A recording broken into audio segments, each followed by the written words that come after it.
ప్రభుజీ చాలామంది ఇంట్లో negative energies ఉన్నాయి, దయ్యాలు తిరుగుతున్నాయి, లేదంటే ఎవరైనా ఒక పర్సన్కి దయ్యం పట్టింది అని చెప్పి చాలామంది ఎవరు ఇట్లా పంతుళ్ళు అట్లాంటి వాళ్ళ దగ్గరికి, మాంత్రికుల దగ్గరికి తీసుకెళ్లడము, వాళ్ళు వదిలిస్తారని చెప్పటము, ఆ దయ్యం వీళ్ళని చాలా పీడిస్తుంది అని చెప్పడం, ఇలాంటివి చాలా వింటుంటాము సహజంగా.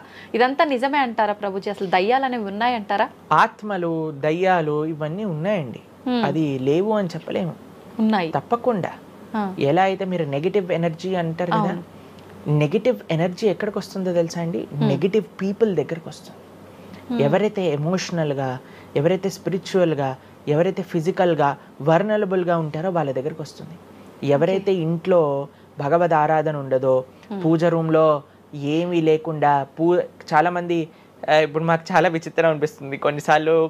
మాకు ఈ ఇంటర్నెట్లో వీడియో చూసినప్పుడు వీళ్ళు చర్చ్లో ఉండే వాళ్ళందరూ దయ్యాలను వదిలిస్తూ ఉంటారనమాట. మాకు చాలా ఆశ్చర్యం ఏంటంటే వీళ్ళకి ఎందుకు దయ్యాలు పడుతున్నాయి అని.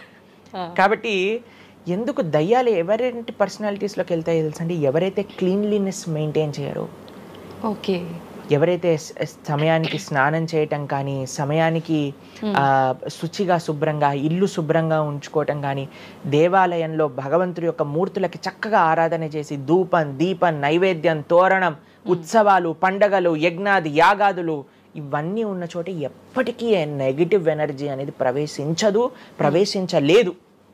ఓకే. కానీ ఎక్కడైతే జనాలు డిమ్గా, డల్గా, ఎటువంటి వైబ్రెన్స్ లేకుండా, ఎప్పుడు ఎమోషనల్ వర్నలబుల్గా బాధల్లో ఉంటూ, ఏ ఆధ్యాత్మికంగా లేకుండా, ఇల్లంతా గందరగోళంగా చెత్త చెదారంతో, ఎప్పుడైనా సరే ఫ్రెష్ ఫుడ్ కాకుండా స్టేల్ ఫుడ్, బయట సోర్స్ తెలియని ఫుడ్ వాటిని తినటం వల్ల అలాంటి మెంటాలిటీస్, అలాంటి నెగిటివ్ ఎనర్జీ ఈజీగా ఇటువంటి నెగిటివ్ ఎన్వైరన్మెంట్లోకి వచ్చేస్తుంది అనమాట. ఓకే. కానీ ఎప్పుడైతే మనం వైబ్రెంట్గా భగవన్నామ చక్కగా బొట్టు పెట్టుకొని, చక్కగా మంచిగా సాంప్రదాయంగా రెడీ అయ్యి, చీర సాంప్రదాయం, మన సాంప్రదాయం మన చీర అండి, భారతీయత. మగవాళ్ళైతే ధోతి కుర్తా, ఇంతకుముందు ఉండేది శిఖ. ఎంత చక్కగా బొట్టు పెట్టుకొని, చక్కగా అలంకరణ చేసుకొని ఇంట్లోకి వెళ్ళంగానే అసలు ఆ ధూపం యొక్క సువాసన వచ్చి చక్కగా పసుపచ్చతో మన గడప నుంచి స్టార్ట్ చేస్తే పైన తోరణం, కింద ముగ్గులు. అసలు ఒక సనాతన సాంప్రదాయం, ఒక హిందూ యొక్క ఇంటికి వెళ్తే ఏ దయ్యం అలాంటి ఇంట్లోకి వెళ్ళగలుగుతుంది చెప్పండి? మన సినిమాలలో మీరు చూసి ఉంటారు, దయ్యాలు ఎక్కడుంటాయి? పాతబడ్డ బంగ్లాలలో, ఎక్కడో క్లోజ్ చేసిన గెస్ట్ హౌస్లలో ఉంటాయి, అంతేనా? నిజం ప్రభుజీ. ఏదైనా దేవాలయంలో దయ్యం ఉండటం మీరు చూసారా ఎక్కడైనా? ఎందుకు ఉండదు? ఎందుకంటే అక్కడ భగవద్ ఆరాధన జరుగుతుంది కాబట్టి. ఏ ఇంట్లో అయితే నిరంతర భగవద్ ఆరాధన ఉంటుందో, ఏ ఇల్లు అయితే వైబ్రెన్స్ గా ఇంటి బయట ముగ్గు నుంచి ప్రారంభమై ఇంటి లోపల దేవాలయంలో దీపము నిరంతరము కూడా ఉంటుందో, భగవద్ ఆరాధన జరుగుతుందో, భగవన్నామ జపం జరుగుతుందో, శాస్త్రాన్ని పారాయణ చేస్తున్న విష్ణు సహస్రనామం, హరే కృష్ణ మహామంత్ర కీర్తన, యజ్ఞము, యాగము, ఉత్సవాలు చేస్తూ, అటువంటి ఇంట్లో అటువంటి వ్యక్తులకి ఎప్పుడూ రాలేదండి. ఎవరైతే తన నుదిటిన తిలకాన్ని అలంకరణ చేసుకొని చక్కగా సాంప్రదాయంగా ఉంటారో, శుచి శుభ్రత పాటిస్తారో, చక్కగా ఆలయానికి వెళ్ళి గోసేవ చెప్పండి, అలాంటి వాళ్ళకి ఎప్పుడైనా ఇలాంటి నెగిటివ్ ఎనర్జీ అటాక్ అవుతుంది అంటే అస్సలు కాదు. ఎవరైతే గ్లూమీగా, డిప్రెస్డ్గా, ఏం లేకుండా ఏ వస్త్రాలు పడితే ఆ వస్త్రాలు వేసుకోవటం, దేవుడు కొంతమంది ఆలయంలోకి వెళ్ళామనుకోండి, ఇంట్లో పూజ రూమ్లోకి వెళ్ళామనుకోండి, పండగ నుంచి పండగ మాత్రమే దీపం పెడతారు, లేదా అస్సలు ఆ పూలు అలానే ఉంటాయి 15-20 రోజుల వరకు. అవును ప్రభు. అలాంటి ఇంట్లలో నెగిటివ్ ఎనర్జీ రాకపోతే ఇంకేమొస్తుంది చెప్పండి? కాబట్టి నెగిటివ్ ఎనర్జీ ఉందా? ఈ దయ్యాలు, ఆత్మలు ఉన్నాయా? ఉన్నాయి. ఎవరి దగ్గరికి వెళ్తాయి? అటువంటి మెంటాలిటీ ఉన్న వాళ్ళ దగ్గరికి మాత్రమే వెళ్తాయి. ఓకే. మనం కానీ ఎప్పుడైతే మనకి రక్షణ, అందుకే మనం తులసి మాల వేసుకుంటాం. తులసి మాల ఇప్పుడు చూడండి, మేము నరసింహ కవచాన్ని ధరించామన్నమాట. ఇవన్నీ నరసింహ ఆరాధన, నరసింహ కవచాన్ని ఎప్పుడైతే మనం చేస్తామో, ఎప్పుడైతే మనం భగవన్నామ స్మరణ చేస్తామో, తులసి మాల ధరించాలి. తులసి మాల చాలా మంది ఇప్పుడు ధరిస్తున్నారు, కానీ నియమాలను పాటించట్లేదు. ఏంటి నియమాలు? తులసి మాల వేయాలి అని అంటే మనము భగవత్ ప్రసాదాన్ని మాత్రమే నైవేదన చేసి తీసుకోవాలి, మాంసాహారాన్ని తినకూడదు, ఎల్లిపాయలు ముట్టుకోకూడదు. ఇవన్నీ కూడా నెగిటివ్ థింగ్స్ అన్నమాట, తామసిక రాజసికమైన విషయాలు. కాబట్టి ఇవి చక్కగా ఇవన్నీ మానేసామనుకోండి. తులసి మాల ధరించడం అంటే ఏంటి అంటే చూపిస్తున్నాం అనమాట, మా దగ్గర ఎటువంటి తామసిక రాజసిక ప్రవృత్తులు లేవు, మేము సిద్ధ సాత్విక ప్రవృత్తిలో ఉన్నాం. దయ్యం అక్కడ నుంచి వచ్చింది కూడా యూటర్న్ తీసుకొని వెళ్ళిపోతుంది అన్నమాట ఇవి చూడంగానే.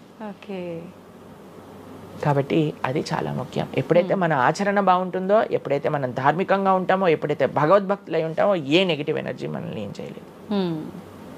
ఓకే, మొత్తానికి ఉన్నాయి దయ్యాలు, ఉన్నాయి, జాగ్రత్త. మనం మంచిగా భక్తి పరంగా ఉండండి, ధార్మికంగా ఉండండి. ప్రభుజీ కర్మ సిద్ధాంతం అన్నారు కదా, అసలు కర్మ సిద్ధాంతం అంటే ఏంటి ప్రభుజీ, ఏం చెప్తోంది అసలు? మనం చెయ్యంది మనకి రాదు, మనం చేసింది తప్పకుండా మనకు వస్తుంది. ఇదే కర్మ సిద్ధాంతం. Every action has equal and opposite reaction. Okay okay, ఇలా అయితే ఈ లా ఉందో అదే కర్మ సిద్ధాంతం. అంటే నువ్వు చేసింది ఏదైనా సరే ఆ యొక్క ఫలితం నుంచి తప్పించుకోలేవు. తర్వాత ఏదైతే నువ్వు చేసావో దాని నుంచి తప్పించుకోలేవు. మంచైనా చెడైనా, మొన్న అయింది నీకు ఈ రోజు వస్తుంది, ఈ రోజు చేసిన దానికి రేపు వస్తుంది. ఇదే కర్మ సిద్ధాంతం అంటే. కాబట్టి ఎప్పుడు ఇది మన మనసులో ఉండాలి. అరే ఈ రోజు నాకు ఏదన్నా బాధ ఉంటే నేను ఏదో చేశానేమో, కాబట్టి ఏదో చేశాము అయిపోయింది, ఈ రోజు ఈ కష్టం వచ్చింది, కృష్ణ నువ్వు నాకు శక్తినివ్వు ఈ కష్టాన్ని ఎదుర్కోవడానికి. ఇప్పటి నుంచి నేను ఇలానే మంచిగా ఉంటాను, ఎప్పుడూ అధర్మం వైపు వెళ్లకుండా ఉంటాను, స్వామి నువ్వే రక్ష అని ఆ ధర్మ చింతన ముందుకు తీసుకెళ్ళటం. ఇప్పుడు కానీ మనం ఆ ధర్మ సంకల్పం చేసుకుంటండి, రేపటి రోజున మరి చాలా మంది అంటే రేపు ఎవరు చూసారో లేదో, అయ్యా రేపు ఎవరు చూసారో లేదో అని కానీ మీ పిల్లవాడు చెప్పి నేను ఇప్పుడు కష్టపడను, రేపు నాకు ర్యాంక్ వచ్చాక నాకు ప్లేస్మెంట్ వస్తుందో లేదో నాకేం గ్యారంటీ ఉంది కాబట్టి నేను చదవను అన్నాడు అనుకోండి, ఏం చెప్తారు మీరు? నాన్న నువ్వు ప్లేస్మెంట్ గురించి బాధపడకు, ఫస్ట్ నీ కర్తవ్యం చదవటం నువ్వు చదువు, దాని తర్వాత నీకు వస్తే వస్తుంది, నీ జీవితం సెటిల్ అవుతుంది. అంతే కదండి. మనం కూడా లేదు రేపు ప్రొద్దున ఎవరు చూసారు స్వర్గాన్ని నరకాన్ని కాబట్టి నేను ఇప్పుడు ధర్మాచరణ చెయ్యను అని అంటే మీ పిల్లవాళ్ళు కూడా ఎక్కడైతే చదవను అని అంటారో అలానే మనం కూడా తయారవుతాం. చాలా మంది అండి పెద్దవాళ్ళు పిల్లలకి మాత్రం మంచి నీతులు చెప్తారు, కానీ వాళ్ళ దగ్గరకు వచ్చేసరికి వాళ్ళు ఆచరించడానికి రెడీగా ఉంటారు అనమాట. కాబట్టి మీరు ఒక్క విషయాన్ని ఆలోచించండి, మీరు ఏం చెప్తున్నారో అది మీరు ఫాలో అవుతున్నారా? పెద్దలు ఫాలో అవుతేనే అది పిల్లలు ఆచరిస్తారు, లేకపోతే ఆచరించరు. పిల్లలకి స్కూల్ ఎలానో మనకి భగవంతుడి యొక్క సృష్టి చేసిన ఈ ధర్మం అలాంటిది. కాబట్టి ఈ రెండిట్లో మనం చాలా జాగ్రత్తగా ఉండాలి. ప్రభుజీ చాలా మంది ఏ పని చేయాలన్నా కూడా ముందు వెనక ఆలోచించి ప్రతిదీ జ్యోతిష్యాన్ని పట్టి దాని ప్రకారంగానే పనులు చేస్తూ ఉంటారు. నిజంగా జ్యోతిష్యాన్ని నమ్మొచ్చు అంటారా? జ్యోతిష్యం 100% కరెక్టే, కానీ జ్యోతిష్యాన్ని నువ్వెంత సీరియస్గా తీసుకోవాలి అది ఆలోచించాల్సిన విషయం. జ్యోతిష్య శాస్త్రం అది, శాస్త్రం ఎప్పుడూ కూడా కరెక్టే, కానీ మనకి ఎంత అవసరం అది.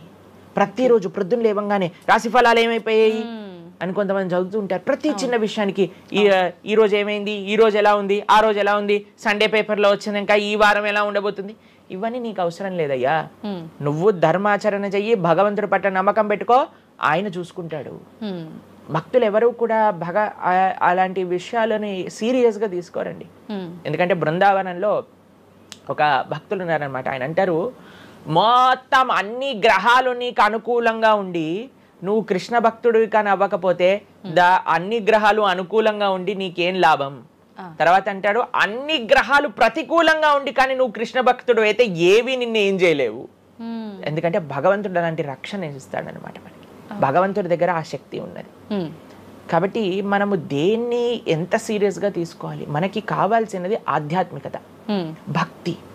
భగవంతుడి గురించి విన్నామా, భాగవత రామాయణాదులు శ్రవణం చేశామా, స్వామికి ఆరాధన చేసుకున్నామా, ఆలయానికి వెళ్ళామా, గోసేవ చేశామా, ధార్మికంగా ఉన్నామా, ఎవరికి ఏం చెడు చేయలేదా, మంచి అందరి గురించి కూడా మంచి ఆలోచిస్తున్నామా, ఒకళ్ళతో మంచిగా మాట్లాడుతున్నామా, ఎవరికి చెడు చేయట్లేదా, ఇంతవరకు నీ ఆలోచన ఉంటే సరిపోతుందండి.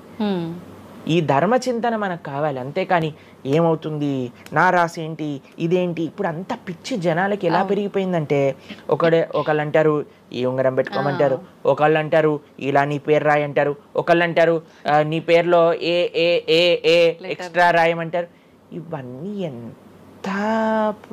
ఇవన్నీ ఏంటి మారిపోయాయి? ఇవన్నీ మార్చుకొని నీ ఆచరణ కానీ మారకపోతే, నీ థింకింగ్ కానీ మారకపోతే, నీ ధర్మం పట్ల ఉండే అనిరుక్తి కానీ పెరగకపోతే ఇవన్నీ చేసి ఏం లాభం?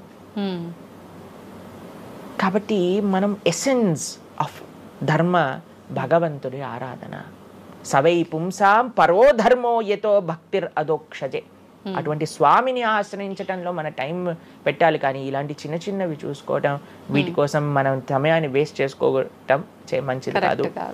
జ్యోతిష్యం కరెక్టా? 100% కరెక్ట్. నీకెంత కావాలి అది నువ్వు ఆలోచన చేసుకో. పెళ్లి చేసుకోవాలి, గృహ ప్రవేశం చేసుకోవాలి, ఏదైనా పెద్ద పెద్ద ఉంటే అప్పుడు మీరు చూడాలి ముహూర్తం, వివాహం చేసుకోవటం కానీ లేదా ఏమంటాం మన గృహ ప్రవేశాది పెద్ద పెద్ద కార్యములకి చూసుకోసరి. ఇలాంటి పిచ్చి పనులు ఆపాలి ఫస్ట్. ప్రొద్దున పూట లేచి భగవంతుడి దగ్గరికి వెళ్ళి భగవంతుడికి నమస్కారం చేసి జపం చేసుకొని ధ్యానం చేసుకొని ఆలయానికి వెళ్ళి దర్శనం చేసుకొని భగవత్ చింతనలో ఉండండి. రోజులో ఏ కష్టం వస్తుందో దాన్ని ఎలా ఎదుర్కోగల ఆ శక్తిని వస్తుంది. అంతేగాని ఏమున్నాయి రాశి ఫలాలు చదవటం వల్ల ఏం అవ్వదండి. కాబట్టి సొల్యూషన్ పైన కాన్సన్ట్రేట్ చేయండి, ప్రాబ్లం కోసం విశ్లేషణ చేయకూడదు. ఓకే.